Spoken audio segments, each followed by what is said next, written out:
SABC News Prime Time. Provincial memorial services were held for late Minister Collin Chabane today, one in Bloemfontein and one in Polokwane in Limpopo. He will be buried at his home village in Xikundu in Malamulele tomorrow morning. President Jacob Zuma is to deliver the eulogy.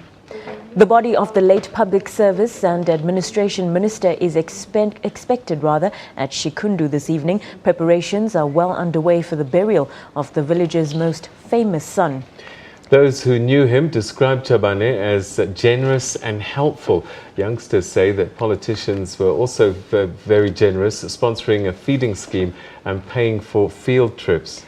The late minister is related to the leader of the Malamulele clan. The king says he remembers Chabane's sharp mind. Security has been stepped up at the local stadium where the funeral will be held.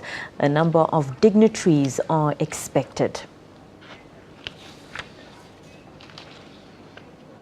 Now, due to the events of national importance that will be taking place over the weekend, the Saturday schedule for SABC2 will change. The funeral of the late minister will be broadcast from 9 a.m. to 1:30 p.m.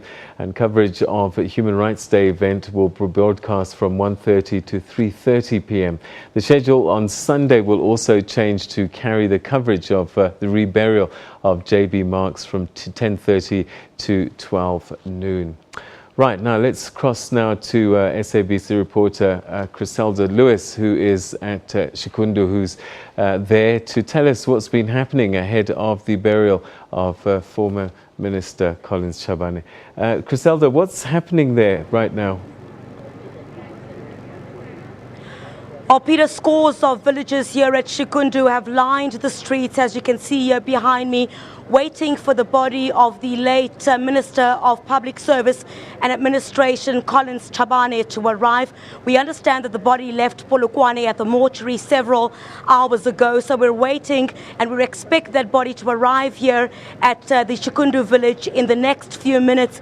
We also understand that a short prayer service will be held once that body does arrive, and that a night vigil has been ruled out, but it certainly has not damped the spirits of the scores of people here in Xikundu from lining the streets. They say that they want to bid farewell to a man that has put Xikundu on the map, a man who never forgot his roots. And also, we saw just a few minutes ago the Minister of Public Works, Tulasnesi. He had also arrived here. You would know, of course, that he is tasked with ensuring that all the infrastructure is set up ahead of the state funeral tomorrow. And it certainly seems like all the infrastructure is in place. Many of the villages that you're not seeing here behind me have also gathered in several of these tents that have been set up here behind me. I tell you, Peter, scores of tributes continue to pour in here. It's overwhelming, the messages of support that we've heard here from villagers, and they all speak with one tone, Peter, saying that the man who rose from the dusty streets here of Xikundu and basically rose to the higher echelons of several posts within government is a man that needs to be sent off with dignity, and certainly it seems like that is what's going to happen at the state funeral tomorrow. And that's where we're going to have to leave it. Griselda, thank you very much indeed for that update, and we'll continue to cover that story right through tonight.